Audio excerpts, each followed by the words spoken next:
Count के परिवार का कचरा। अध्याय 2। किसी व्यक्ति को अधिक गुस्सा कब आता है? क्या ये तब होता है जब उन पर एक मजबूत स्ट्रेट प्रहार होता है या जब उन पर 5 या 6 बार कष्टप्रद जैब प्रहार होता है? ये निस्संदेह दूसरा वाला ही है। केल ने 5 जैब फेंके इससे पहले कि उसे मारा जाता। इसका मतलब है कि एक जैब ठीक होना चाहिए। क्या आप बाहर जा रहे हैं? हाँ, चाय की दुकान में अब ज्यादा लोग नहीं बचे थे। रात के 9 बज चुके थे। ये वह समय था जब चाय की दुकानों से ज्यादा लोग बार में थे। चूंकि यह वह समय था जब खदानों में काम करने वाले लोग शराब पीने जाते थे, इसलिए बार में लोगों की भीड़ होनी चाहिए थी। मैं आपकी अगली यात्रा की प्रतीक्षा कर रहा हूँ, युवा स्वामी। बिल्लोस के कथन पर केल ने अपना सिर हिलाया। चाय बहुत अच्छी थी। केल ने अपने अवलोकन बिल्लोस के साथ साझा किए। और किताब अच्छी थी, भले ही मैं इसे आधा ही पढ़ पाया। मुझे खास तौर पर मुख्य किरदार पसंद आया, जिसकी योग्यताओं की सराहना की गई है और जिस तरह से वह आगे बढ़ता है। उस पल बिल्लोस की भौहों का कोना एक पल के लिए सिकुड़ गया, फिर सामान्य हो गया। जब वह केल को देख रहा था तो उसकी आंखें धुंधली हो गई थीं। हालांकि केल ने इस पर ध्यान नहीं दिया क्योंकि वह किताब की सामग्री को याद करने की कोशिश कर रहा था। वह चोई हान के बारे में इतना चिंतित था कि उसने इस पर ज्यादा ध्यान नहीं दिया। हालांकि उनके दिल में इस तात्कालिकता की भावना के साथ इसे पढ़ना फिर भी मजेदार था। यह मूल केल के शरीर को अपने कब्जे में लेने से एक स्वचालित सेटिंग हो सकती है, लेकिन केल इस दुनिया की भाषा को समझने में सक्षम था और उसे किताब पढ़ने और उसका आनंद लेने में कोई समस्या नहीं थी। केल के चेहरे पर मुस्कान आ गई क्योंकि वह बिलोस से बात करना जारी रखता था, जो अपने चेहरे पर एक खाली भाव के साथ वहां खड़ा था। किसी और को वह किताब मत पढ़ने देना ताकि मैं जब भी आऊं उसे पढ़ सकूं। ये वास्तव में काउंट का अपरिपक्व बेटा था, जो किसी और की संपत्ति पर एकाधिकार करने की कोशिश कर रहा था। बिलोस एक अमीर व्यापारी संघ का नाजायज बेटा शायद इसे पसंद न करता, लेकिन वह क्या कर सकता था? केल काउंट का बेटा था। हाँ, मैं ये पुस्तक केवल युवा मास्टर कैले के लिए ही सुरक्षित रखूंगा। हालांकि बिलोस की प्रतिक्रिया कैल की अपेक्षा से अलग थी। बिलोस ने मुस्कुराते हुए कैल से जल्दी वापस आने का आग्रह किया। कृपया जल्दी ही फिर आइए, मैं आपका इंतजार कर रहा हूँ। जरूर, जो भी हो। केल जाना नहीं चाहता था, लेकिन चोई हान से मिलने के लिए उसे निकलना पड़ा। घंटी बजी। घंटी एक बार फिर बजी और अचानक ऐसा लगा जैसे केल के चले जाने के बाद चाय की दुकान में शोर बढ़ गया हो। हालांकि चाय की दुकान के बाहर अंदर से भी ज्यादा शोर था। हालांकि यह इलाका राजधानी से बहुत दूर था, लेकिन यहाँ बहुत से कलाकार रहते थे और उनके पास एक खास उत्पाद था जिसने इसे एक लोकप्रिय स्थान बना दिया। ये लोग साथ ही खदान में दिन भर काम करने के बाद आराम करने के लिए आए खनिक सभी देर रात तक शराब पीने के लिए बाहर निकले। केल उस सड़क पर अकेले चला गया। अगर आप इसके बारे में सोचें तो वह सचमुच एक अद्वितीय व्यक्ति है। आमतौर पर काल्पनिक कहानियों या मार्शल आर्ट उपन्यासों में परिवार के बच्चे गुंडों या बुरे लोगों के साथ घूमते हैं। वे शराब पीते हैं, महिलाओं के साथ मस्ती करते हैं और सड़कों या दुकानों पर हंगामा करते हैं। मजेदार बात यह थी कि केल हेनिट्यूस को वास्तव में गुंडों और घोटालेबाजों से नफरत थी, बल्कि वह उनसे घृणा करता था। उसने सोचा कि वे सभी बदमाश हैं, सबसे बुरे बदमाश। बेहतर तो यही था कि कम से कम वे नागरिक तो होते जो कड़ी मेहनत करते, भले ही उनके भविष्य के लिए कोई बेहतर उम्मीद न हो। यही कारण है कि वह नशे में होने पर कभी लोगों की पिटाई नहीं करता था, लेकिन जब भी वह बदमाशों को देखता था तो उन पर चीजें फेंकने में उसे कोई दिक्कत नहीं होती थी। खैर, उसने चीजें फेंकने की कोशिश की क्योंकि नशे में उसका निशाना बहुत खराब था। शायद यही कारण था। एगू, युवा स्वामी, आप यहाँ हैं। बार का मालिक कैल से बहुत डरता था। ऐसा उस दिन की वजह से था जब कैल ने शराब पीने के लिए जहां बैठा था वहां बहुत कुछ तोड़ दिया था। वास्तव में कैल शायद वेस्टर्न सिटी बार की ब्लैकलिस्ट में पहले नंबर पर था। उसने मालिक के अभिवादन का कोई जवाब नहीं दिया और बस उस पर एक सोने का सिक्का फेंक दिया। मेरी हमेशा की तरह एक बोतल ले आओ। ओह, और भुना हुआ चिकन ब्रेस्ट। उस पर नमक मत डालना। माफ कीजिए। क्यों, आप पहले सीट नहीं ढूंढना चाहते? केल ने भौहें सिकोड़नी शुरू कर दी। मालिक ने तुरंत हाथ हिलाया और सिर झुका लिया। तुरंत, मैं तुरंत ले आऊंगा। मालिक तेजी से आगे बढ़ रहा था, लेकिन ऐसा लग रहा था कि वह मुस्कुरा रहा था। ऐसा इसलिए था क्योंकि ऐसा लग रहा था कि केल बैठने की योजना नहीं बना रहा था। केल ने बार के चारों ओर देखा जो उसके अंदर जाते ही शांत हो गया। हर कोई उसकी नज़र से बच रहा था और अपना सिर घुमा रहा था। ऐसा लग रहा था कि वे सोच रहे थे कि उसने शहर के सभी बार में से इस बार को क्यों चुना। बार में मौजूद गैंगस्टर और घोटालेबाज सभी इस समय बेहद घबराए हुए थे। टस्क, बार में सन्नाटे के बावजूद केल की जीभ चटकाने की आवाज सुनी जा सकती थी। युवा स्वामी, ये वह बोतल है जिसका आपने अनुरोध किया था। महान, केल ने बोतल और चिकन का बैग पकड़ा। ये वह शराब थी जिसे वह अक्सर पीता था।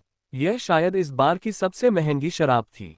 उसने बिना किसी अफसोस के बोतल स्वीकार कर ली और बार से बाहर निकल गया। बार से बाहर निकलते ही केल ने तुरंत बोतल खोली और उसका लगभग आधा हिस्सा पी लिया। ओह, शराब का स्वाद बहुत अच्छा था। चूंकि केल को शराब की बहुत ज्यादा आदत थी, इसलिए एक बार में आधी बोतल पीने से उसे कोई फर्क नहीं पड़ा। वह बस आसानी से झड़ गया, जिससे लोगों को लगा कि वह हल्का फुल्का है।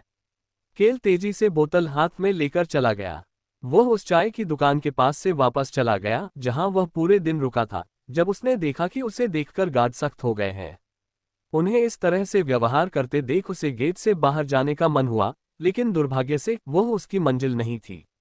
आह, मुझे गर्मी लगने लगी है। केल को लगा कि वह शराब पीते पीते गर्म हो रहा है। वह थोड़ा आगे चला और शहर की दीवार के पास पहुंच गया जो बहुत दूर नहीं थी। गेट से शुरू होने वाली ऊंची शहर की दीवार किसी भी संभावित घुसपैठिए से बचाव करती हुई लग रही थी। खैर, ये व्यक्ति पर निर्भर करता है। केल को पुस्तक से मिली जानकारी याद आई। शहर के द्वार से लगभग 100 कदम की दूरी पर यही वह स्थान था जहां चोईहान ने शहर की दीवार फांदी थी। केल ने बोतल को अपने हाथ में पकड़ लिया और जल्दी से उस स्थान की ओर भागा। सड़कों पर ज्यादा लोग नहीं थे क्योंकि यह रिहायशी इलाका था। जब केल निर्धारित स्थान पर पहुंचा तो उसने गहरी सांस ली। शहर के गेट से ठीक 100 कदम की दूरी पर यह रिहायशी इलाके का एक कोना था, इसलिए वहां गार्ड द्वारा दीवार के ऊपर लगाई गई मशाल और रिहायशी खिड़कियों से आने वाली रोशनी के अलावा कोई और रोशनी नहीं थी।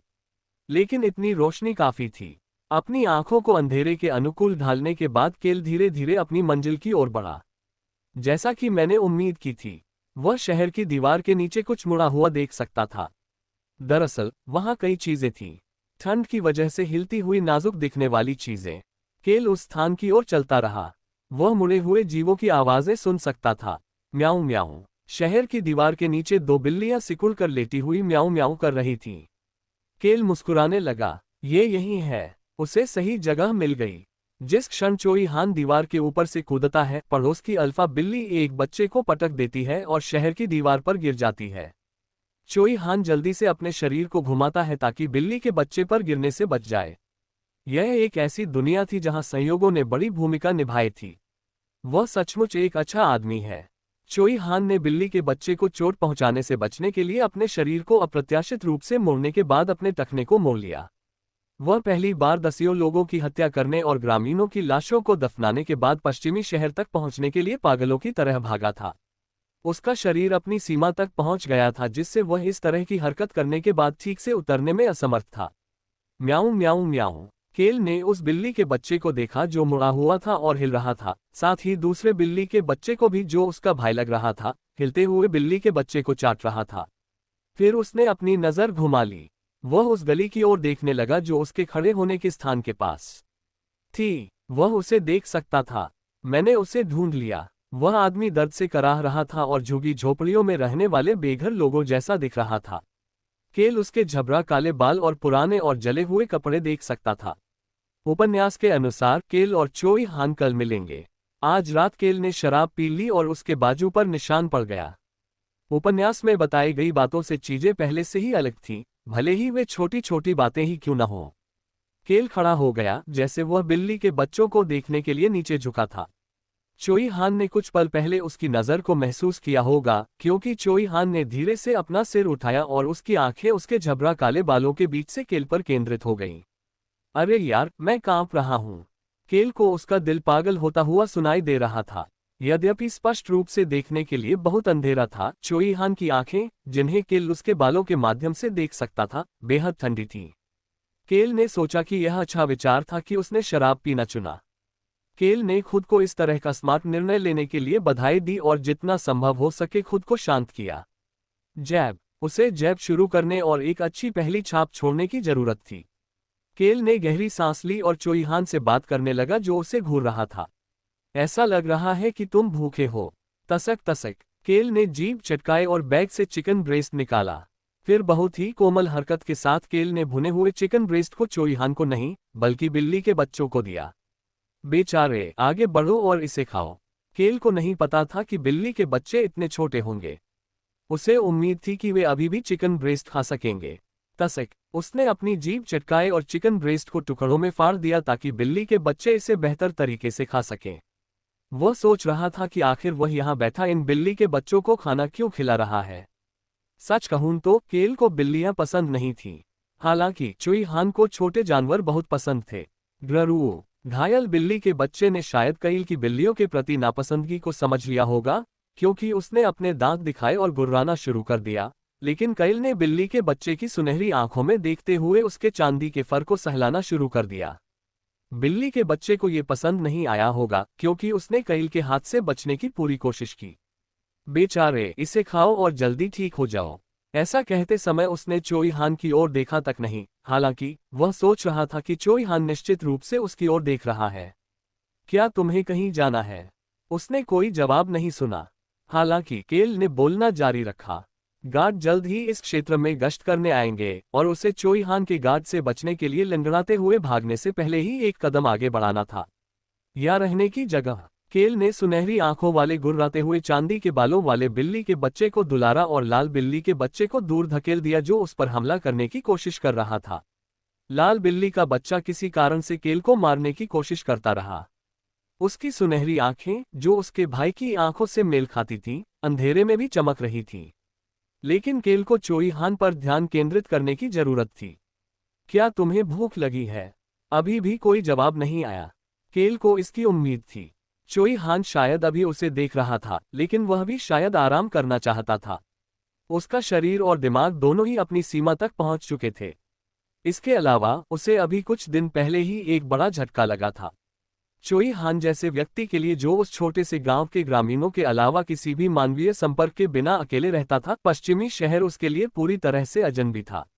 वह शायद पहले से ही दसियों साल जी चुका था, लेकिन वह अभी भी युवा था। क्या तुम कुछ नहीं बोलोगे? उद्धरण चिन्ह ... आप मुझसे क्यों बात कर रहे हैं? चोईहान ने अंततः ये निर्णय ले लिया कि केल कमजोर है। केल इतना कमजोर था कि वह उसे आसानी से मार सकता था, भले ही वह अपनी सीमा पर था।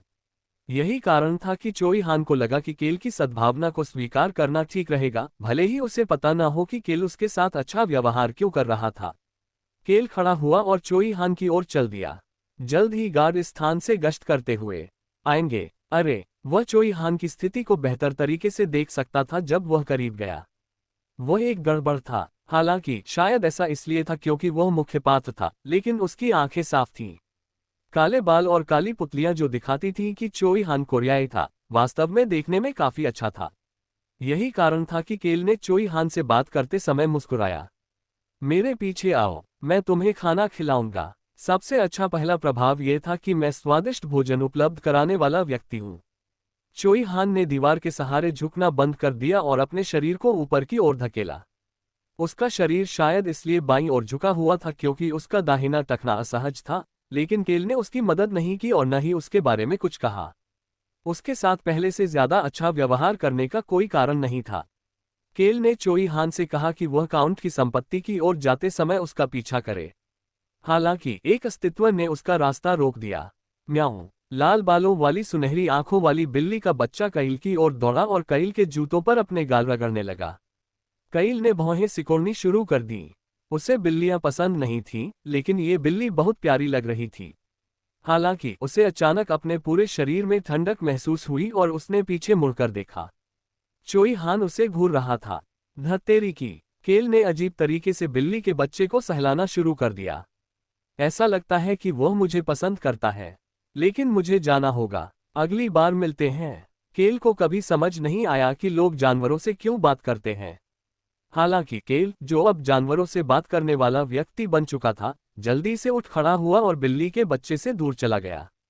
ग्ररोएल। चांदी के बालों वाली सुनहरी आंखों वाली बिल्ली का बच्चा इस तरह गुर्राया मानो वह लाल बालों वाली बिल्ली के बच्चे को वापस आने के लिए कह रहा हो और केल को दफा हो जाने के लिए कह रहा हो।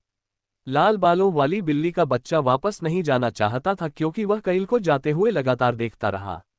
हालांकि केल ने पीछे मुड़कर नहीं देखा। म्याऊं म्याऊं। बिल्ली के बच्चों की उदास चीखें दूर होती जा रही थीं। केल ने पीछे की ओर देखा। चोई हान लंगड़ा रहा था लेकिन उसके साथ साथ चल रहा था। उन्होंने एक बार फिर से आंख मिलाई। केल ने झिझकते हुए जल्दी से अपना सिर पीछे घुमाया। वह धीरे धीरे चल रहा था ताकि चोई हान के लिए उसके साथ चलना आसान हो सके। वे आवासीय क्षेत्र से गुजरे और केल ने शराब का एक और घूंट पी लिया।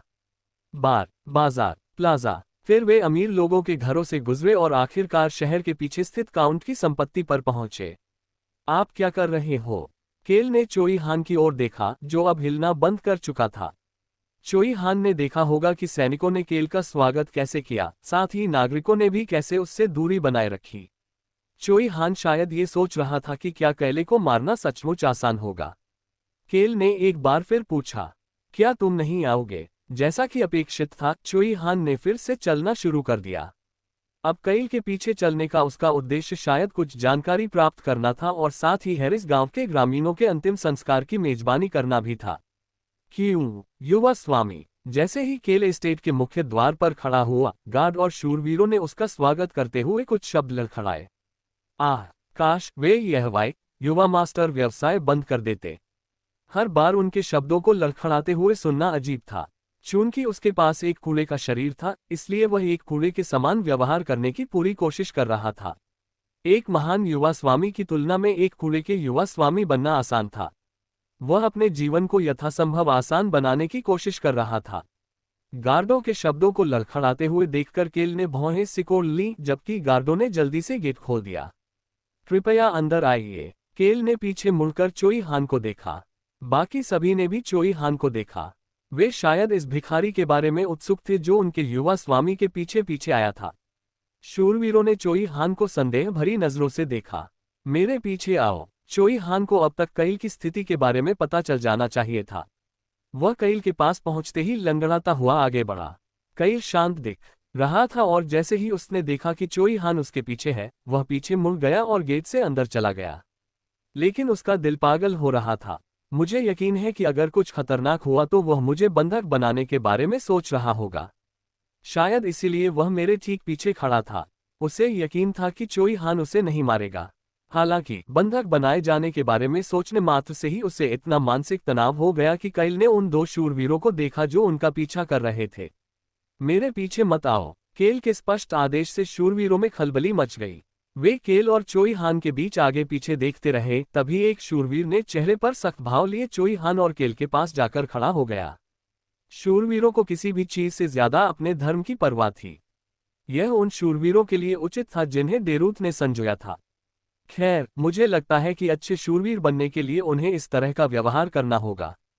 केल इस भिखारी जैसे विदेशी के प्रति शूरवीर की प्रतिक्रिया से संतुष्ट था और उसने शूरवीर को अकेला छोड़ दिया और उनका पीछा करने लगा।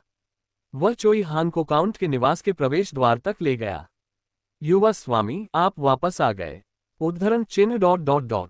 हाँ, रॉन, ये डरावना बूढ़ा आदमी। वह दरवाजे के बाहर केल का इंतजार कर रहा था।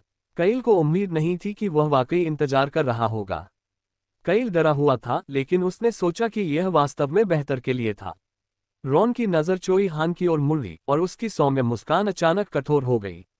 रॉन को उस स्तर पर होना चाहिए जहां वह चोई हान की ताकत का अनुमान लगा सके। चोई हान ने भी रॉन को घूर कर देखा। केल को इस बात की परवाह नहीं थी कि वे अपनी आंखों से एक दूसरे पर किस तरह के हमले कर रहे थे और उसने वही किया जो उसे करना था। उसका काम अभी खत्म नहीं हुआ था। मेरे पीछे आओ। केल ने एक बार फिर चोई हान को आवाज दी और चलने लगा। नौकर रॉन भी जल्दी से केल के पीछे पीछे चल पड़ा। युवा मालिक, क्या हो रहा है? अगर आप मुझे बताएं कि क्या जरूरत है तो मैं इस मेहमान की देखभाल कर दूंगा। कोई जरूरत नहीं है। जब रॉन बोल रहा था तो कोई और व्यक्ति केल के पास आया। युवा मालिक, आज आप शराब पीकर लौटे हैं। वह डिप्टी बटलर हंस था। आह, वह मेरे लिए जिम्मेदार था। केल ने अपनी जीभ चटकाए और हंस की बात को नजरअंदाज कर दिया। इसके बजाय उसने शराब की बोतल उठाए और हंस की ओर इशारा किया। यह उसी पल की बात है। आग। हंस ने अपने दोनों हाथों से अपना चेहरा ढक लिया और खुद को सिकोड़ लिया। हवा में सन्नाटा छा गया। टस्क। केल ने अपनी जीभ चटकाए और हंस ने शर्म से पूरी तरह लाल चेहरा लेकर केल की ओर देखा। इसे दूर रखो। हाँ। हंस ने चेहरे पर खाली भाव लिए हुए केल से शराब की बोतल ली। अगली बार मैं इसे तुम पर फेंक दूंगा। केल की बात सुनकर हंस का चेहरा पीला पड़ गया। केल को इसकी कोई परवाह नहीं थी और वह चलता रहा। हंस के शामिल होने के बाद अब उसके पीछे कुल 4 लोग थे। केल ने बीच बीच में झांककर यह सुनिश्चित किया कि वे उसका ठीक से पीछा कर रहे हैं और अपने गंतव्य तक पहुंच गए हैं। रसोई #2। जैसे ही केल ने साइन देखा, उसने दरवाजा धक्का देकर खोल दिया। युवा मास्टर। वह अपने पीछे हंस की उलझन भरी आवाज सुन सकता था। हालांकि केल के चेहरे पर एक मोटी मुस्कान थी। अंत निकट था। अब बीकरॉक्स और चोई हान मिलेंगे। केल का दिल तेजी से धड़क रहा था। दरवाजा आसानी से खुल गया। दरवाजे के अंदर उसके सामने के दृश्य को देखकर केल की अभिव्यक्ति सख्त हो गई। खनक खनक। दूसरा शेफ बीकरॉक्स अपनी ब्लेड को तेज करते हुए मुस्कुरा रहा था। ऐसा लग रहा था कि वह रसोई #2 में अकेले अपनी ब्लेड को तेज करते हुए आनंद ले रहा था। हालांकि जैसे ही उसने केल को देखा, उसकी मुस्कान गायब हो गई। यही कारण था कि केल डर गया था। पागलों से निपटना हमेशा डरावना होता था। आप कभी नहीं जानते कि एक पागल क्या पागलपन कर सकता है। इससे पहले कि बीकरॉक्स जवाब दे पाता, केल ने एक चाल चली। उसने चोई हान के कंधे पर हाथ रखा और उसकी ओर इशारा किया। उसे कुछ खाने को दो। माफ करें, बीकरॉक्स ने अपने चेहरे पर कठोर भाव के साथ पूछा। उसके हाथ में तेज ब्लेड चमक रहा था क्योंकि वह प्रकाश को प्रतिबिंबित कर रहा था। केल ने अपने कांपते हुए दिल को शांत किया और एक बार फिर कहा, उसे कुछ खाने को दो, वह भूखा है। हो, शूरवीर ने पीछे से चौंककर आवाज निकाली, लेकिन केल के पास अभी उस पर ध्यान देने का समय नहीं था। वह बेचैनी से बीकरॉक्स के जवाब का इंतजार करने लगा। आखिरकार बीकरॉक्स ने अपने चेहरे पर अभी भी एक कठोर भाव के साथ जवाब दिया, मैं वैसा ही करूंगा जैसा आपने कहा है, युवा स्वामी। ये हो गया। बीकरॉक्स और चोई हान, और यहां तक कि रॉन, कोई ऐसा व्यक्ति जिसकी उसे उम्मीद नहीं थी। वे तीनों अब जुड़ चुके थे। केल के चेहरे पर एक चमकदार मुस्कान उभरी। आखिरकार वह शांत हो गया और उसने बीकरॉक्स को थोड़े ऊंचे स्वर में एक और आदेश दिया, मेरे लिए भी कुछ बनाओ, मुझे भूख लगी है। केल ने कल रात के खाने के स्टेक के बारे में सोचा। कल रात का तुम्हारा स्टेक सबसे बढ़िया था। तुम एक महान शेफ हो। बीकरॉक्स के चाकू की नोक हल्की सी हिली। स्टेक जैसा कुछ बहुत बढ़िया भोजन होगा। इसे जल्दी से तैयार करो। केल ने बीकरॉक्स के जवाब का इंतजार किए बिना ही अपना मुंह मोड़ लिया। फिर वह रसोई से निकलकर अपने कमरे की ओर चल पड़ा। नाइट और हंस उसके पीछे पीछे चले गए और हंस ने जल्दी से पूछा, मुझे उस मेहमान के बारे में क्या करना चाहिए? मुझे लगता है वह मेरा मेहमान है। तुम उसका ख्याल रखना। चूंकि उसने उन तीनों को जोड़ दिया था, इसलिए वह आज किसी और काम से निपटना नहीं चाहता था। बीकरॉक्स और रॉन को चोई हान की ताकत का पता लगाने में सक्षम होना चाहिए। उपन्यास में बीकरॉक्स मूल रूप से चोई हान की ताकत के कारण उसके प्रति अपनी वफादारी की शपथ लेता है, इसलिए उसे इस बार भी चोई हान की ताकत का पता लगाने के बाद अपनी वफादारी की शपथ लेनी चाहिए। बेशक अगर बीकरॉक्स चोई हान की ताकत का पता लगाने में असमर्थ था, तो केल के पास कुछ और योजनाएं थीं। केल को बस इतना करना था कि चोई हान को किसी को या किसी चीज को पीटना था, बिना उसके। ओह, और बीकरॉक्स को वहां मौजूद रहकर यह सब देखना था। भले ही इसमें कुछ छेद हो, केल ने कई अलग अलग चीजों के बारे में सोचा था। हंस, मुझे परेशान करना बंद करो और जब खाना तैयार हो जाए तो उसे मेरे कमरे में ले आओ। जैसा कि अपेक्षित था, रॉन उसके पीछे नहीं आया। केल ने नाइट और हंस को अपने कक्ष के दरवाजे के बाहर छोड़ दिया और दरवाजा बंद करके बिस्तर पर लेट गया। वह खुश था। उसकी थकावट और शराब ने उसे भोजन आने से पहले ही सो जाने पर मजबूर कर दिया। इसीलिए उसे नहीं पता था कि बीकरॉक्स का खाना पकाने वाला चाकू चोई हान की गर्दन पर वार कर रहा था और रॉन का तेज खंजर चोई हान के दिल पर वार कर रहा था। बेशक उनके दोनों हमले विफल हो गए थे। दरअसल यह ऐसी स्थिति थी जिसके बारे में इसमें शामिल 3 व्यक्तियों के अलावा किसी को भी जानकारी नहीं थी। रात में देर से डिप्टी बटलर हंस को काउंट डेरूथ के सामने खड़ा होना पड़ा। उसने अपनी रिपोर्ट बनानी शुरू की, जबकि डेरूथ चुपचाप उसकी बात सुनता रहा। वह अभी अपने कमरे में सो रहा है। हंस ने अंततः अपनी रिपोर्ट समाप्त की और डेरूथ ने बोलना शुरू किया। ड्राइवर ने बताया कि वह फ्लिन मर्चेंट गिल्ड के नाजायज बेटे की चाय की दुकान पर गया था। आज वह एक युवक को लेकर आया था जिसकी पहचान हम सत्यापित नहीं कर सकते। शराब पीने के मामले में उसने केवल थोड़ी सी शराब पी थी और उसका दिमाग साफ था। हंस की रिपोर्ट छोटी थी, लेकिन डेरूथ को वह छोटी रिपोर्ट दिलचस्प लगी। क्या हमें उसकी पूंछ लगा देनी चाहिए? उसने हंस के सवाल का विरोध करने के लिए अपना हाथ हिलाया। वह नहीं जानना चाहता था कि उसका बेटा बाहर क्या कर रहा है। यहाँ तक कि वह उसकी पूंछ भी लगा सकता था। कोई जरूरत नहीं, जब तक वह शहर में है वह जो कुछ भी करेगा उसे संभालने का अधिकार मेरे पास है। डेरूथ सभी युवा डिप्टी बटलरों में से हंस को सबसे ज्यादा प्यार करता था। ऐसा इसलिए था क्योंकि वह आदेशों को अच्छी तरह पूरा करता था और एक अच्छा इंसान था। आप वही करें जो आप घर के अंदर केल का निरीक्षण करने और जो कुछ आप देखते हैं उसकी रिपोर्ट करने के संदर्भ में करते रहे हैं। मैं समझता हूँ। हंस ने अपना सिर झुकाकर कुछ और नहीं कहा। डेरूथ वह ऐसा व्यक्ति था जिसके पास कोई विशेष योग्यता या कोई ठोस नेटवर्क नहीं था। हालांकि पिछले काउंट की तरह वह हेनिट्यूस क्षेत्र पर शासन करने और संगमरमर और शराब बेचकर अपनी संपत्ति बढ़ाने में सक्षम था। वह ऐसा व्यक्ति था जो अपने क्षेत्र की उचित रूप से रक्षा करने में सक्षम था। केल बदल गया है। केल को सामान्य से अलग महसूस हुआ। ऐसा नहीं था कि वह अचानक होशियार या ताकतवर हो गया था, बल्कि यह कि उसकी हरकतें पहले से बिल्कुल अलग थीं। हंस। हाँ काउंट निम, मुझे फ्लिन मर्चेंट गिल्ड के बारे में कुछ जानकारी लाओ। चाय की दुकान के मालिक बिल्लोस। डेरूथ को फ्लिन मर्चेंट गिल्ड के इस कमीने बेटे के बारे में पता था। ऐसा इसलिए था क्योंकि हेनिट्यूस का शराब के लिए सबसे बड़ा व्यापारिक साझेदार फ्लिन मर्चेंट गिल्ड था। मैं तुरंत इस पर काम करूंगा। महान। डेरूथ ने हंस को अपने दफ्तर से बाहर जाते हुए देखा और सोचने लगा। केल के व्यवहार में आए बदलाव के अलावा भी उसके पास सोचने के लिए बहुत सी चीजें थीं। महाद्वीप के चारों ओर का वातावरण खतरनाक था। ये ज्वालामुखी के फटने से ठीक पहले जैसा था।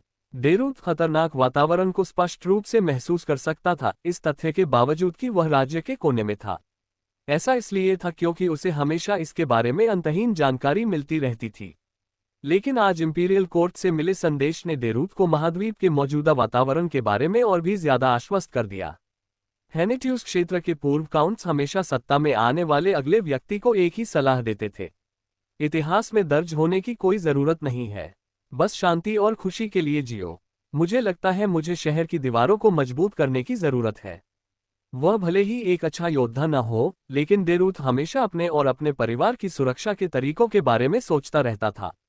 कई बार ऐसा होता है जब शरीर मन से अधिक शक्तिशाली हो जाता है। युवा मालिक, आप इतनी गहरी नींद में सो रहे थे कि मैंने आपको जगाया ही नहीं। केल देर तक सोया रहा। रॉन ने फिर से ठंडे पानी की जगह नींबू पानी लाकर दिया, जिससे मामला और भी खराब हो गया। हालांकि केल इस बारे में कुछ नहीं कह सका। ऐसा इसलिए था क्योंकि रॉन की गर्दन के चारों ओर एक पट्टी बंधी हुई थी। क्या तुम्हें चोट लगी? उद्धरण चिन्ह ... क्या तुम मेरी चिंता कर रहे हो? नहीं, ये बस देखने में परेशान करने वाला है। कोई बड़ी बात नहीं है। मुझे तो बस बिल्ली के पंजे ने खरोंच दिया था। क्या बिल्ली भी एक निर्दोष व्यक्ति का ही संदर्भ है? केल को यकीन था कि कल रात किसी की किस्मत में मुलाकात हुई होगी।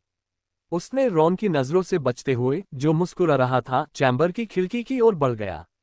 उसे तेजी से चलने की जरूरत थी क्योंकि वह अंदर सो गया था। क्या आप अभी निकलेंगे? हाँ, मैं बाहर सब कुछ खुद ही संभाल लूंगा। मैं समझ गया। ओह, युवा मास्टर। केल ने दरवाजे का हैंडल छोड़ा और रॉन की ओर देखने लगा। रॉन के चेहरे पर एक अजीब सी मुस्कान थी। नींबू पानी के बारे में आपका क्या विचार है? बहुत बढ़िया, ये स्वादिष्ट है। रॉन की आवाज एक सब तक कम हो गई। उद्धरण चिन्ह ... क्या ऐसा है? हाँ, ये कैसा प्रश्न था। चूंकि रॉन ऐसा व्यक्ति था जिसे वह नजरअंदाज नहीं कर सकता था, इसलिए केल ने दरवाजा खोलते हुए प्रश्न का यथासंभव अच्छे ढंग से उत्तर दिया। स्लैम। फिर उसने जल्दी से उसे वापस बंद कर दिया। उद्धरण चिन्ह ... रॉन ने केल को बुलाते हुए उसके पास जाकर मुस्कुराते हुए उससे कुछ कहा। युवा मालिक, क्या आप हैरान हो गए? कल से आपका मेहमान बाहर आपका इंतजार कर रहा है। केल को आश्चर्य हुआ। केल ने देखा कि जैसे ही उसने दरवाजा खोला, चोई हान उसे घूर रहा था, जिससे वह चौंककर दरवाजा बंद कर देता है। उसका हाथ अपनी शर्ट की भीतरी जेब की ओर चला गया। जेब में रखे 10 मिलियन गैलन ने उसे शांत कर दिया। रॉन ने केल की ओर देखा और वह बोलता रहा। मुझे आपको बताने का मौका नहीं मिला क्योंकि आपने तुरंत दरवाजा खोल दिया था। मैंने उससे अपने कमरे में आराम से इंतजार करने के लिए कहा, लेकिन उसने जोर देकर कहा कि उसे आपसे मिलना है और दरवाजे के बाहर इंतजार किया। मुझे अपनी गलती बताने का मौका ही नहीं मिला। केल इस भयानक बुरे आदमी से कुछ नहीं कह सका, जिसके पास निश्चित रूप से मौका था, लेकिन उसने उसे नहीं बताने का फैसला किया। केल रॉन से एक कदम दूर चला गया क्योंकि उसने फिर से दरवाजा खोला। क्या चल रहा है? केल ने ऐसा दिखावा किया जैसे उसने कभी दरवाजा बंद ही नहीं किया हो जब वह चोई हान से बात करने लगा। वह चोई हान के चेहरे पर ध्यान दे रहा था और पूछ रहा था। नहाने, बाल संवारने और नए कपड़े पहनने के बाद चोई हान से एक पवित्र और स्वच्छ भावना आ रही थी। हालांकि उसकी आंखों को देखने के बाद ऐसा सोचना मुश्किल था। चोई हान अभी भी उलझन में था, इसलिए उसकी आंखों को देखकर केल को थोड़ा डर लग रहा था। चोई हान भी आखिरकार बोलना शुरू करने से पहले केल को घूर रहा था। आपको लौटा दूंगा। मैं तुम्हें खाने का पैसा लौटा दूंगा। चोई हान कल के विपरीत औपचारिक रूप से बोल रहे थे। इससे भी महत्वपूर्ण बात यह है कि केल ने आपको वापस भुगतान शब्दों पर भौहें सिकोड़ना शुरू कर दिया। मुझे पैसे वापस दोगे? क्या वह मुझे दिल का दौरा पड़ने पर मजबूर करना चाहता है? कौन अपनी सही समझ से चोई हान को शारीरिक श्रम के लिए इस्तेमाल करेगा? केल बस यही चाहता था कि चोई हान जल्द से जल्द इस शहर से बाहर निकल जाए। बेशक चोई हान काइल की मदद करने के लिए सहमत हो जाता अगर वह कहता कि यह उसे वापस भुगतान करने के लिए है।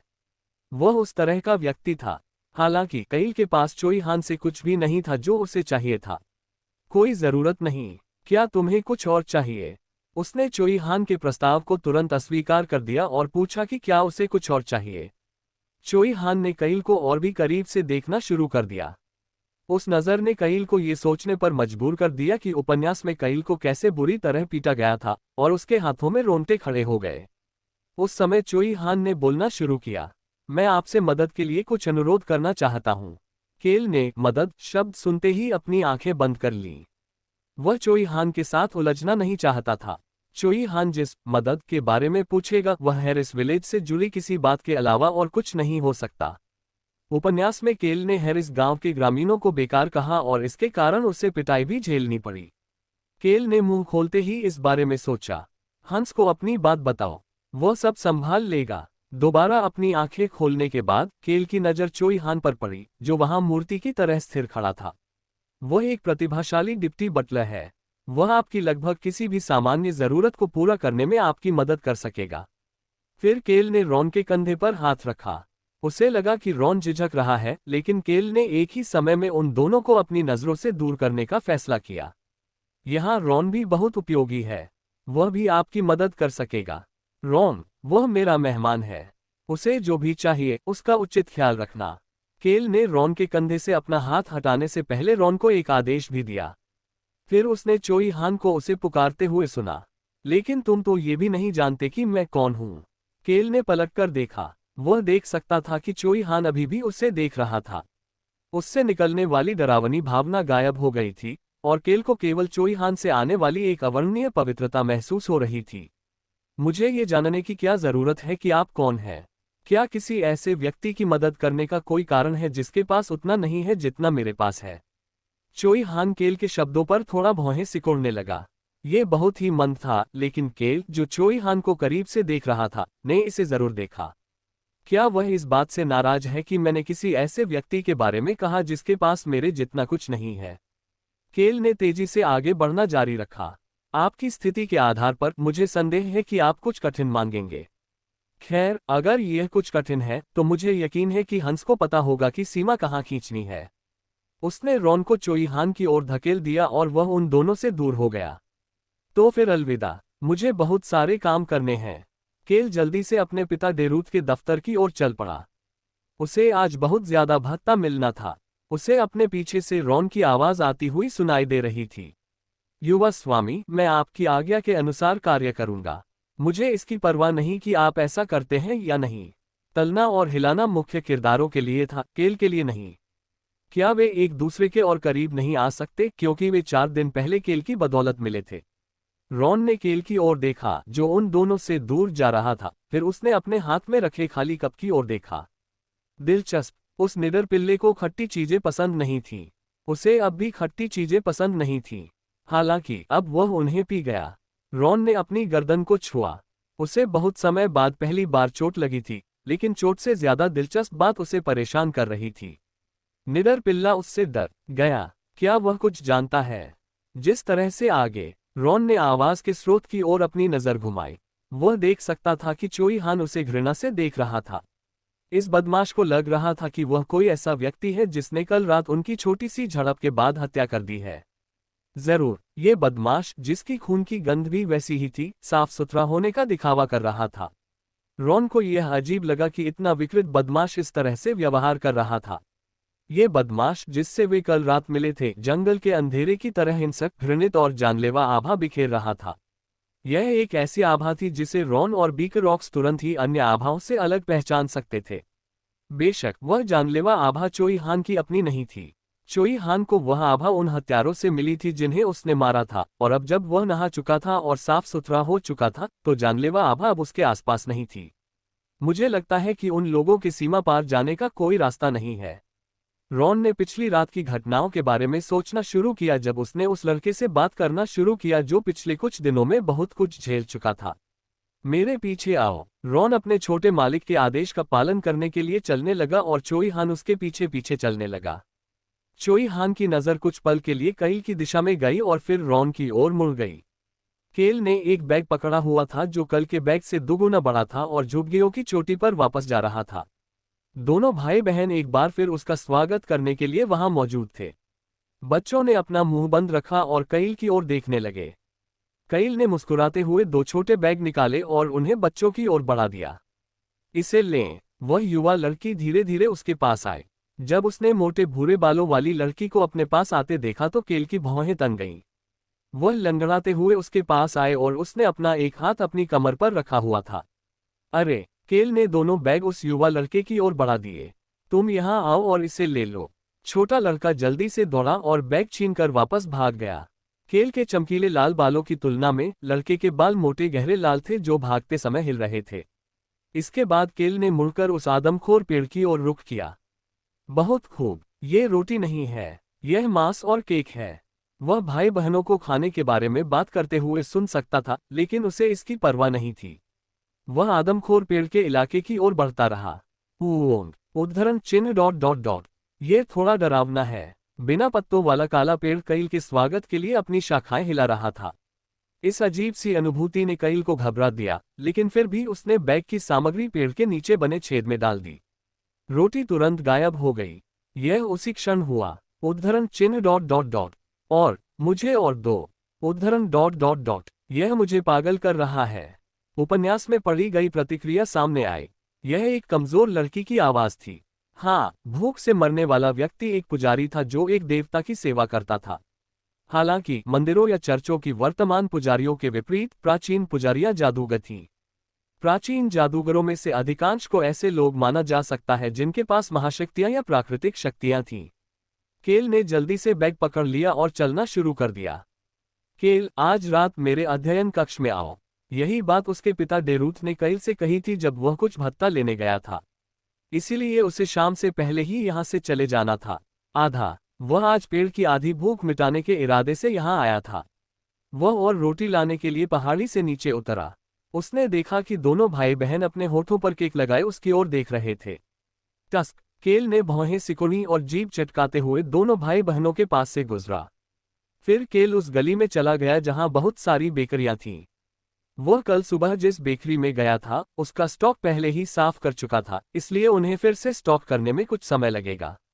इसलिए उसे दूसरी बेकरी की तलाश करनी थी। यह उस समय की बात थी। हाँ, युवा स्वामी। एक महिला की आवाज सुनकर कैल ने अपना सिर घुमाया। एक अधेड़ उम्र की महिला ने अजीब तरह से मुस्कुराते हुए अपनी दुकान की ओर इशारा किया। उसका हाथ कांप रहा था और वह डर से भरी हुई थी, लेकिन फिर भी उसे थोड़ा आत्मविश्वास था। हमारे पास बहुत सारी रोटी है। कैल मुस्कुराने लगा। अब यह एक ऐसी महिला थी जो व्यापार करना जानती थी। दूसरे विक्रेता ये देख रहे थे कि क्या हो रहा है। कैल ने उसकी ओर एक सोने का सिक्का फेंका और महिला ने तुरंत उसे उठा लिया। तुम्हारे पास जो कुछ भी है मुझे दे दो। जल्दी से सब पैक कर लो। उसी क्षण अधेड़ उम्र की महिला के चेहरे पर मुस्कान और भी बढ़ गई। वह तुरंत दुकान में गई और तुरंत ही ब्रेड से भरा एक बड़ा बैग लेकर वापस आ गई। उसने पहले से ही सारा सामान पैक कर रखा था। ये रहा, युवा स्वामी। वाह, वह सचमुच एक अच्छी व्यापारी है। ये वह व्यक्ति था जो पैसा कमाना जानता था। मैं कुछ और भी तैयार कर सकता हूँ। कैल को यह महिला और भी ज्यादा पसंद आई। हालांकि उस पल, युवा मालिक, हम इससे भी ज्यादा रोटी बना सकते हैं। सड़क के उस पार एक बूढ़ा आदमी हाथ उठाकर दौड़ता हुआ आया। उसने बेकरी की वर्दी पहन रखी थी। केल को उसकी फिटिंग वाली पोशाक पसंद आए और उसने उसे भी एक सोने का सिक्का दिया। मैं अगली बार तुम्हारी दुकान पर जाऊंगा। अपना बैग तैयार रखना। आपका बहुत बहुत धन्यवाद। केल इन विक्रेताओं से चकित था। वे अभी भी उससे डरते थे क्योंकि उसकी पहचान काउंट के परिवार के कूड़ेदान के रूप में थी, लेकिन उन्हें कुछ आसान पैसे कमाने के लिए उसके पास आने में कोई समस्या नहीं थी।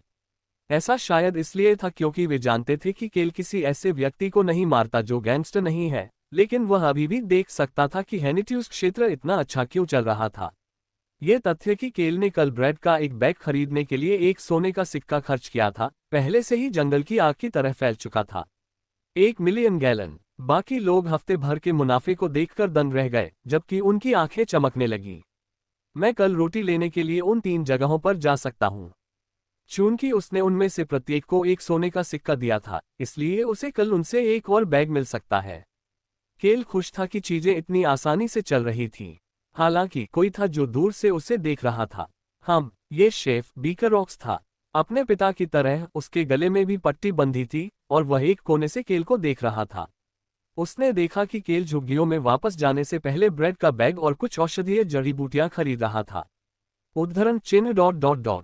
क्या वह पागल हो गया? केल ऐसा लग रहा था जैसे वह कल से पागल हो गया हो।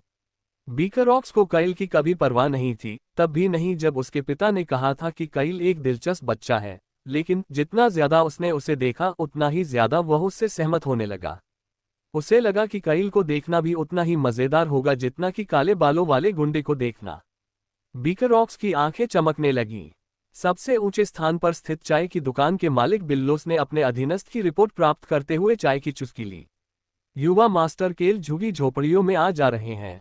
हाँ, बिल्लोस ने। अच्छा ऐसा है। हमें राजधानी से भी संदेश प्राप्त हुआ। क्या ऐसा है? बिल्लोस की गोल आंखें, जो उसकी चर्बी के कारण मुश्किल से दिखाई देती थीं, चौड़ी हो गईं। अधीनस्थ अपनी रिपोर्ट जारी रखने से पहले एक पल के लिए झेप गया। हाँ, इसमें उल्लेख किया गया है कि ताज जल्द ही लोगों को इकट्ठा करेगा। इसलिए वे चाहते हैं कि बिल्लोस निम वापस लौटे और काम पर लग जाएं। खनक। बिल्लोस ने चाय का कप मेज पर रखते हुए अपनी ठुड्डी से इशारा किया। अब आप बाहर जा सकते हैं। अधीनस्थ जल्दी से छाया में चला गया और गायब हो गया। बिल्लोस उस जगह को घूर रहा था जहां उसका अधीनस्थ खड़ा था और उसके होठों का एक कोना ऊपर की ओर मुड़ गया। क्या वे सोचते हैं कि मैं उनका कुत्ता बन जाऊंगा और फिर से घर की रखवाली करूंगा? उसकी नज़र खिड़की से बाहर चली गई। उसे लगा जैसे उसकी नज़र दूर की राजधानी तक पहुंच गई हो। ये रोटी नहीं है। रोटी नहीं है। और उस छोटी लड़की को देखकर जो बार बार औषधीय जड़ी बूटियां पकड़े हुए रोटी नहीं है कह रही थी, केल ने बस नागभान सिकुड़ी और वह वापस आदमखोर पेड़ की ओर चल पड़ा। हालांकि वह छोटा लड़का उसके रास्ते में आ गया। तुम मर नहीं सकते। ये वह युवा लड़का था जो कह रहा था कि वह अब मर नहीं सकता। केल ने बिना भौहें सिकुड़े ही उस युवा लड़के के पास से निकल गया। केल नहीं, किम रोक्सू। वह अनाथ था और उसके पास नाम के लिए कुछ भी नहीं था। यही कारण था कि बहुत से लोग गरीब किम रोक्सू के प्रति बहुत सहानुभूति रखते थे। क्या जरूरतमंदों के प्रति सहानुभूति दिखाने का कोई कारण है? जब वह छोटा था तो ये बात वह हमेशा सुनता था। युवा भिखारी, बेचारा अनाथ। आपको सहानुभूति दिखाने के लिए किसी कारण की आवश्यकता नहीं है। एक समय ऐसा था जब वह इसे केवल सतही तौर पर लेता था, लेकिन बड़े होने पर उसे इसका वास्तविक अर्थ समझ में आने लगा। आपका दिल आपको जो कुछ करने के लिए प्रेरित करता है, उसके पीछे कोई तार्किक कारण नहीं होता। आपको किसी कारण की आवश्यकता नहीं होती। गुस्सा कर देने वाला। केल को छोटे बच्चों को चोट खाते देखना बिल्कुल भी पसंद नहीं था। हालांकि उसके मन में न तो उस छोटी लड़की को दूध पिलाने का ख्याल था और न ही उसे सांत्वना देने का। उसने उस छोटी लड़की की तरफ देखा जो लंगड़ाते हुए उसकी तरफ आ रही थी और उसके बगल में बैठे छोटे लड़के की तरफ देखा, जबकि वह उन्हें जवाब दे रहा था। मैं नहीं मरूंगा। उसके ऐसा कहने के बाद भाई बहनों ने आखिरकार उसका पीछा करना बंद कर दिया। केल इस विचार से दुखी था कि उसने वह काम किया जिससे वह सबसे अधिक नफरत करता था। वह उन लोगों से नफरत करता था जो बिना पूछे दूसरों के काम में दखल देते थे, लेकिन उसने छोटी लड़की को औषधीय जड़ी बूटियां देकर ठीक यही किया था। और मुझे और दो। हाँ, सब खा लो। केल ने पूरा बैग आदमखोर पेड़ पर फेंक दिया, बिना इस बात की परवाह किए कि वह कैसे नीचे गिरा। उसे डर नहीं लगा। रोटी तुरंत अंधेरे में गायब हो गई, जो अब इतना हल्का हो गया था कि उसे अंधेरा नहीं कहा जा सकता था। केल अब एक नई ग्रे रोशनी देख सकता था। हालांकि यह उसे केवल ग्रे ही लग रहा था। मुझे लगता है कि यह मेरे द्वारा खर्च किए गए धन का फल है। केल ने घर वापस जाते समय ब्रेड का दूसरा बैग गड्ढे में डाल दिया। उसने भाई बहनों को फिर कभी नहीं देखा, लेकिन केल के लिए यह बेहतर था। हालांकि घर लौटते समय उसने दो संघर्षरत बिल्लियों को देखा और चौंक गया। ये कल की बिल्लियां हैं। उन्हें मेरी याद नहीं आनी चाहिए, है ना? चांदी के फर और सुनहरी आंखें, गहरे लाल फर और सुनहरी आंखें। दोनों बिल्लियां केल को घूरते हुए म्याऊं भी नहीं करती थीं। केल कोई तमाशा नहीं करना चाहता था और घर वापस जाते समय उसने बस नजरें फेर ली। तभी उसने अपने पिता से कुछ ऐसा सुना जिससे वह लगभग बेहोश हो गया। उद्धरण चिन्ह डॉट डॉट डॉट। क्या आप कृपया इसे एक बार और कह सकते हैं? हाँ, केल। बेसन भी कईल के बगल में खड़ा था। हेनेटियुस परिवार की कहानी जो उपन्यास में नहीं बताई गई थी, कईल की आंखों के सामने घटित हो रही थी। आप हमारे परिवार के प्रतिनिधि के रूप में राजधानी जाएंगे। केल को सिरदर्द आने का एहसास हो रहा था। मूल रूप से बेसन को जाना था। हालांकि आप हमारे परिवार में सबसे बड़े बेटे हैं। केल ने अपना मुंह बार बार खोला और बंद किया, क्योंकि उसने काउंट डेरूथ को एक सौम्य मुस्कान के साथ बैठे देखा। ऐसे समय में ताज का दौरा करने जा रहा था। केल जल्दी से the birth of A hero की सामग्री के बारे में सोच रहा था, जबकि डेरूथ बोलना जारी रखता था। क्राउन एक बड़ा कार्यक्रम आयोजित कर रहा है और प्रत्येक क्षेत्र के कुलीन परिवारों को इकट्ठा होने के लिए आमंत्रित किया गया है। ये क्राउन से मिलने जाने का आपका पहला मौका होगा, लेकिन बेसन पिछले 2 सालों से इसी तरह के समारोहों में जाता रहा है। हालांकि मुझे उम्मीद है कि इस बार आप जरूर जाएंगे। ताज द्वारा आयोजित एक बड़ा कार्यक्रम। इससे केल को एक घटना के बारे में सोचने पर मजबूर होना पड़ा। प्लाजा आतंकवादी घटना। एक गुप्त संगठन एक आतंकवादी घटना को अंजाम देता है जब राजधानी के कई नागरिक एक जगह पर इकट्ठे होते हैं। हमारा हीरो चोई हान ही है जो उनकी आधी साजिश को नाकाम करने में कामयाब होता है। ये चौथी बार होगा जब चोई हान और गुप्त संगठन एक दूसरे के संपर्क में आएंगे। परिणामस्वरूप चोई हान प्लाजा में बहुत से नागरिकों को बचाने में सक्षम हो जाता है और क्राउन प्रिंस से जुड़ जाता है। फिर वे जल्दी ही एक दूसरे के साथ दोस्ती विकसित कर लेते हैं। केल को अचानक ठंड लगने लगी। चूंकि उपन्यास में घटना का वर्णन चोई हान के दृष्टिकोण से किया गया था, इसलिए इसमें कुलीनों के एकत्र होने के बारे में ज्यादा बात नहीं की गई। इसमें सिर्फ इतना बताया गया कि घटना से पहले और बाद में चोई हान को पार्टी के कुछ सदस्य मिल जाते हैं, साथ ही उसे क्राउन प्रिंस का मजबूत समर्थन भी मिल जाता है। लेकिन उन्हें उस आतंकवादी हमले के घटनास्थल पर जाना था। बेशक उसे नहीं पता था कि कुलीन लोग भी चौक में इकट्ठा होंगे या नहीं। केल को the birth of A hero में दी गई जानकारी याद आने लगी। प्लाजा में बहुत सारे लोग जमा थे। मंच अभी भी खाली था। यह शाही परिवार के लिए था जो जल्द ही आने वाला था। चोई हान कुछ अन्य लोगों को देख सकता था जो देखने में महत्वपूर्ण पदों पर थे। हालांकि चोई हान के लिए सबसे महत्वपूर्ण बात यह थी कि यहाँ बहुत सारे नागरिक, युवा, बूढ़े, पुरुष, महिलाएं एकत्रित थे। चोई हान का दिल तेजी से धड़कने लगा। वह कभी भी निर्दोष लोगों के समूह को मरते हुए नहीं देखना चाहते थे। क्या ऐसे लोग जो महत्वपूर्ण पदों पर आसीन दिखते हैं, उनमें कुलीन लोग भी शामिल होंगे? कईल ने बेसन की तरफ देखा जबकि उसके पिता बोल रहे थे। बेसन चुपचाप खड़ा रहा। उसने कईल की तरफ एक नजर भी नहीं डाली और अपने पिता की तरफ देखा। डेरूथ ने कहा कि बेसन आमतौर पर इस तरह के आयोजनों में जाता है। क्या मुझे उसे जाने के लिए कहना चाहिए? केल का मुंह बार बार खुलता और बंद होता रहा। वह किसी खतरनाक इलाके में नहीं जाना चाहता था। हालांकि वह बेसन का नाम लेने में असमर्थ था। एक ऐसा रिश्ता जो न तो अच्छा था और न ही बुरा। ये रिश्ता मूल कईल और बेसन के बीच था। बेसन को कईल मुश्किल लगता था, लेकिन बस इतना ही। केल का दिमाग उलझने लगा। क्या केल कहानी में शामिल हो सकता था? ऐसा कोई तरीका नहीं था जिससे डेरूथ कचरा राजधानी में भेज सके। फिर वह उसे भेजने की कोशिश क्यों कर रहा था?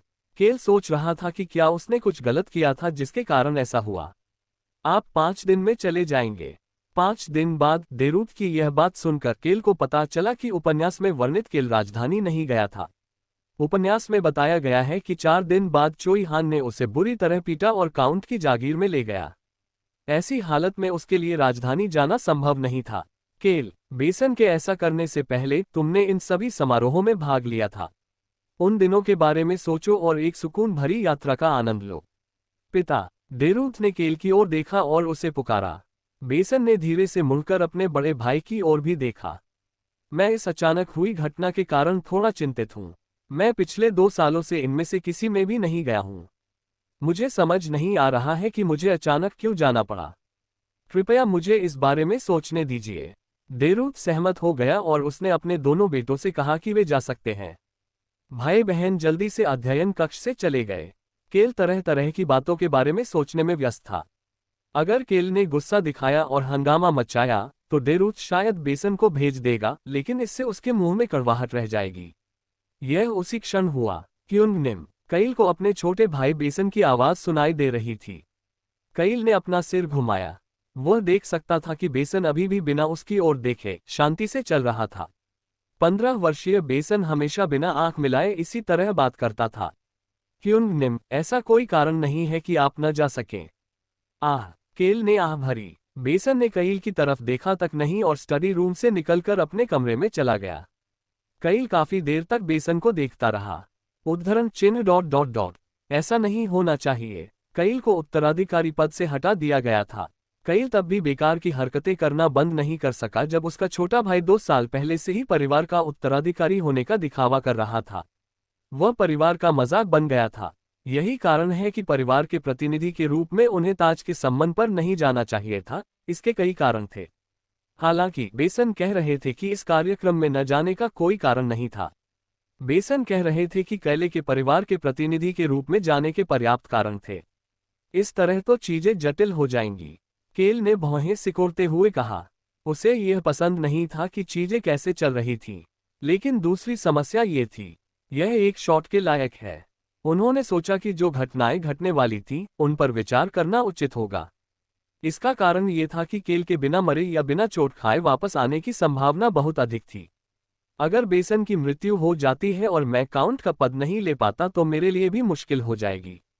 केल को शांतिपूर्ण जीवन जीने के लिए बेसन को जीवित रहने की आवश्यकता थी। उनकी सबसे छोटी बहन लिली अभी भी थी, लेकिन वह बहुत छोटी थी। इसके अलावा केल को हेनिट्यूज क्षेत्र के बाहर स्थित कुछ अन्य प्राचीन शक्तियों को लेने के लिए आदमखोर पेड़ पर स्थित प्राचीन शक्ति लेने के बाद पश्चिमी शहर से बाहर जाने की आवश्यकता थी। केल के मन का तराजू झुकने लगा।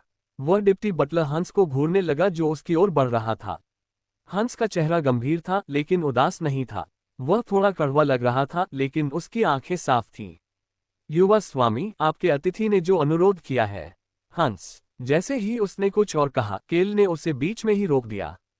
उस मेहमान को यहाँ लाओ। माफ करें। केल को इधर उधर धकेला नहीं जा सकता था। अगर उसे कहीं जाना ही था तो वह ऐसा उस तरीके से कर सकता था जो उसके लिए सबसे आरामदायक हो और जो उसके लिए सबसे ज्यादा फायदेमंद हो। अरे, अगर वह नहीं आना चाहता तो उसे यह बता दो। हंस के हाव भाव के आधार पर केल को यकीन था कि चोई हान का मामला ठीक से सुलझा लिया गया है। उपन्यास में काउंट डेरूथ ने ग्रामीणों के लिए उचित अंतिम संस्कार किया और चोई हान द्वारा केल को बुरी तरह पीटने के बाद भी सब कुछ संभाल लिया। इसमें बिल्कुल भी बदलाव नहीं होना चाहिए था। भुगतान। क्षमा, उसे आने को कहो क्योंकि उसे मुझे पैसे लौटाने का रास्ता मिल गया है। डिप्टी बटलर हंस ने तुरंत दूसरे नौकर को चोई हान को बुलाने का आदेश दिया। वह अभी कहाँ है? आह, वह शेफ बीक्रोक्स की रसोई में रॉन के साथ है। अध्ययन कक्ष में प्रवेश करते ही केल का दिल धड़क उठा। क्या वे तीनों उम्मीद के मुताबिक साथ रह रहे थे? मुझे जो बताया गया है उसके अनुसार वह शेफ बीक्रोक्स से बुनियादी व्यंजन बनाना सीख रहे हैं। खाना बनाना? हाँ। केल के होठों का एक कोना ऊपर उठ गया। मेरी गांड पका रहा हूँ। वे इसे खाना पकाना कह रहे थे, लेकिन वह शायद यातना देने के बारे में सीख रहा था या बीकरॉक्स और रॉन चोई हान की तलवार चलाने की कला की प्रशंसा कर रहे थे। सच्चाई जानने के लिए केल को इसे देखने की जरूरत नहीं थी। केल स्वाभाविक रूप से चलकर अपनी मेज पर बैठ गया। फिर उसने कोने में बेकार खड़े हंस से पूछा, उसने क्या मांगा? आह! हंस को केल के अचानक कहे गए शब्दों से झटका लगा, लेकिन फिर उसने गंभीर भाव धारण कर लिया और रिपोर्ट करना शुरू कर दिया। ये वही जानकारी थी जिसकी केल को उम्मीद थी। हैरिस गांव में जो कुछ हुआ उसके बारे में बताते समय हंस अपना दुख और निराशा छिपा नहीं सका और चोई हान के साथ गांव के मुखिया की पट्टिका देने के लिए काउंट के पास गया, जिसे चोई हान लेकर आया था। पिताजी उनसे मिले। हाँ, काउंट ने तुरंत अंतिम संस्कार का आदेश दिया है और जांच के लिए निरीक्षकों, शूरवीरों और सैनिकों को भेजा जाएगा। श्रीमती हंस एक क्षण के लिए रुकी और फिर बोलना जारी रखने से पहले झिझकी। हालांकि अतिथि ने संकेत दिया है कि वह हमारे साथ वापस नहीं जाएगा। हंस ने चोई हान के साथ काउंट से हुई मुलाकात को याद किया, जब चोई हान ने काउंट को स्थिति समझाई थी। चोई हान सामान्य रूप से बोल रहा था, लेकिन उसकी उंगलियों के सिरे कांप रहे थे। तभी हंस को पता चला कि चोई हान 17 साल का था। वह अपनी जान बचाने में सफल रहा क्योंकि वह नरसंहार के समय अकेले ही औषधीय जड़ी बूटियां खोज रहा था, लेकिन फिर भी उसे अपने पड़ोसियों और दोस्तों को इतनी कम उम्र में मारे जाते हुए देखना पड़ा। उसे कितना सदमा लगा होगा। क्या ये ठीक रहेगा? यही कारण था कि हंस ने केल से पूछा था, क्या ये ठीक रहेगा कि वह अंतिम विदाई न कहे? यह उसका निर्णय है। केल ने हंस के सवाल का जवाब दिया और विषय बदल दिया। वह पहले से ही जानता था कि चोई हान क्यों वापस नहीं आना चाहता था। उसने उन्हें दफनाते समय पहले ही अलविदा कह दिया था। अब बस उन लोगों से बदला लेना बाकी था जिन्होंने उनका भविष्य छीन लिया था। क्या रॉन उसकी देखभाल कर रहा है? हाँ, उन्होंने ये सुनिश्चित किया है कि मेहमान हर बार खाना खाएं। वे उनके साथ बहुत दोस्ताना व्यवहार भी करते हैं। वे तीनों सचमुच एक दूसरे के साथ मिलकर काम करते दिख रहे थे। हंस को बोलते समय कुछ याद आ गया था। लगता है कि रॉन ने फिर से काम करते हुए खुद को चोट पहुंचा ली है। उनकी कलाई पर पट्टियां बंधी हुई थीं। सच, उसे कुछ दवा जरूर दीजिए। उसने संभवतः फिर किसी को मार डाला। केल यही सोच रहा था। उस समय उसे हंस की आवाज सुनाई दी। उद्धरण चिन्ह ... मैं युवा मास्टर के शब्दों और भावनाओं को श्री रॉन तक पहुंचाना सुनिश्चित करूंगा। जरूर, जो भी हो। हंस ने कुछ कहने के लिए अपना मुंह खोला और केल के उदासीन चेहरे को देखा, लेकिन अध्ययन कक्ष में एक अलग ही शोर गूंज उठा। दस्तक दस्तक दस्तक। चोई हान आ चुका था। हंस ने दरवाजा खोला और कईल ने देखा कि चोई हान बाहर खड़ा था। कईल ने हंस को दूर भेजने के लिए हाथ हिलाया और हंस ने अपना सिर झुकाया और चुपचाप अध्ययन कक्ष से बाहर निकल गया। कमरे में सिर्फ कईल और चोई हान ही बचे थे। केल ने मेज को उनके बीच रखा और अपने सामने रखी कुर्सी की ओर इशारा किया। आओ बैठो। चोई हान कुर्सी पर बैठते ही धीरे धीरे अध्ययन कक्ष के चारों ओर देखने लगा। केल ने उसे अध्ययन कक्ष के चारों ओर देखने के लिए पर्याप्त समय दिया। एक सामान्य शुद्ध और चतुर नायक की तरह चोई हान को किताबें पसंद थीं। यही कारण था कि अंधेरे के जंगल से बाहर आने और हैरिस गांव में पहुंचने के बाद उसने सबसे पहले जो काम किया वह था चीफ से पढ़ना सीखना। काफी देर तक इधर उधर देखने के बाद चोई हान की नजर आखिरकार कईल पर पड़ी। भुगतान क्या है? सीधे मुद्दे पर आते हैं। केल ने यह देखकर मुस्कुराया कि चोई हान ने कैसे बात को घुमा फिराकर नहीं कहा। भुगतान। चोई हान अपने ऋणों के भुगतान में पूरी तरह से तत्पर था। केल किम रोकसू को एहसास हुआ कि उसने the birth of A hero की शुरुआत की सामग्री बदल दी है। वह देख सकता था कि इसके कारण और भी चीजें बदल जाएंगी। यही कारण था कि वह बहुत ज्यादा चीजें न बदलने की पूरी कोशिश कर रहा था, लेकिन उसे राजधानी जाना ही था। फिर और भी चीजें बदल जाएंगी। केल ने मेज पर एक कागज का टुकड़ा रखा और चोई हान की ओर देखा। खाने का खर्चा चुकाने का एक तरीका है, लेकिन मुझे पहले यह तय करना होगा कि आप ऐसा करने में सक्षम हैं या नहीं। सरल शब्दों में कहें तो यह एक साक्षात्कार है। कृपया आगे जाएं। चोई हान ने तुरंत ही केल की योग्यता जांचने की बात पर सहमति जता दी। केल ने पूछना शुरू किया, क्या आप जानते हैं कि लोगों की सुरक्षा कैसे की जाती है? उद्धरण चिन्ह ... आपका क्या मतलब है? चोई हान पहली बार झेप गया और एक पल बाद पूछा। केल की नजर तेज होने लगी। वह डेस्क पर रखे कागज के टुकड़े को देख रहा था, चोई हान को नहीं। हालांकि उसे जल्दी से योजना बदलनी पड़ी, लेकिन इससे उसे पहले से ज्यादा फायदा मिल सकता था। वह चोई हान की पार्टी को प्राचीन शक्तियां हासिल करने से रोक सकता था, जबकि उसे अपनी जरूरत की शक्तियां खुद ही हासिल कर लेनी थीं। वैसे भी वे शक्तियां उनके लिए बेकार थीं। केल ने बोलते हुए अपनी नजर कागज पर गड़ाए रखी। सरल है। क्या आप लोगों को मारने के बजाय उनकी रक्षा करने में सक्षम हैं? कमरे में सन्नाटा छा गया। चोई हान के पास कोई जवाब नहीं था। केल ने कागज से नजर हटाकर कुर्सी पर बैठे व्यक्ति की ओर देखा। चोई हान अपना सिर नीचे किए बैठा था, लेकिन आखिरकार उसने जवाब दिया। मुझे यकीन नहीं है। तस्क। केल ने अपनी जीभ चटकाई। यही कारण था कि चोई हान को अभी भड़काना खतरनाक था, लेकिन आप किसी को मार सकते हैं। इस बार जवाब आसानी से मिल गया। बिल्कुल, तब आप लोगों की सुरक्षा भी करने में सक्षम होंगे। चोई हान की आंखें एक पल के लिए हिल गईं। ये कठिन है, लेकिन कठिन का मतलब असंभव नहीं है। दुनिया में ऐसी बहुत सी चीजें नहीं थी जिन्हें आप टाल सकते थे क्योंकि यह मुश्किल था। कईल ने जो जीवन जिया था वह ऐसा ही था। यही कारण था कि वह कईल जैसे कूड़े के शरीर को पाकर बहुत खुश था, जो वह जो चाहे कर सकता था। लेकिन दुर्भाग्य से अब उसे एक पहाड़ पर चढ़ना था ताकि वह उस शापित शांतिपूर्ण भविष्य को पा सके। केल किसी ऐसे व्यक्ति की तलाश में था जो उसके लिए उस पहाड़ पर चढ़ सके और उसे पलट सके। चोई हान के चेहरे पर कड़वी मुस्कान थी। मुझे लगता है ये सच है। हाँ, ये है। अब साक्षात्कार का अंतिम प्रश्न। हाँ, कृपया पूछिए। चोई हान ने आखिरी सवाल पूछते हुए उसकी दृढ़ निगाहों में देखा। आपका क्या नाम है? तुम्हें मेरा नाम नहीं पता? बेशक, मुझे पता है। तुम ही वह व्यक्ति हो जो मुझे पीटने वाला था। मैंने अन्य लोगों से सुना है, लेकिन मैं इसे सीधे आपसे सुनना चाहता हूँ। चोई हान ने अपना हाथ बढ़ाया। मेरा नाम चोई हान है। केल ने चोई हान से हाथ मिलाया। बहुत बढ़िया, मैं केल हेनिट्यूस हूँ। साक्षात्कार कहलाने वाली संक्षिप्त बातचीत जल्दी ही समाप्त हो गई। बेशक यह पासिंग ग्रेड था। केल ने डेस्क पर रखा कागज चोई हान की ओर बढ़ा दिया।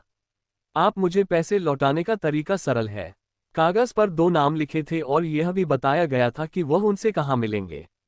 इन लोगों के साथ राजधानी जाओ। ये वे पार्टी सदस्य थे जिनसे चोई हान राजधानी जाते समय मिलता था। बीक्रोक्स और ये दोनों लोग वॉल्यूम 5 तक चोई हान के साथ बढ़ते और मजबूत होते चले गए।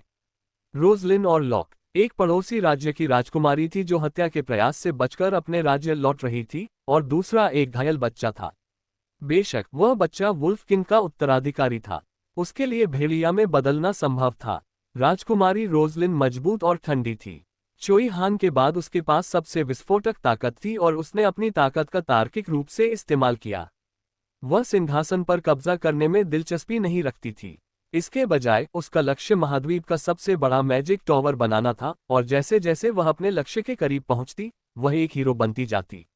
राज्य के आर्चड्यूक, जिन्होंने रोजलिन की हत्या का प्रयास किया था, को भविष्य में बीक्रोक्स द्वारा यातना दी जाएगी।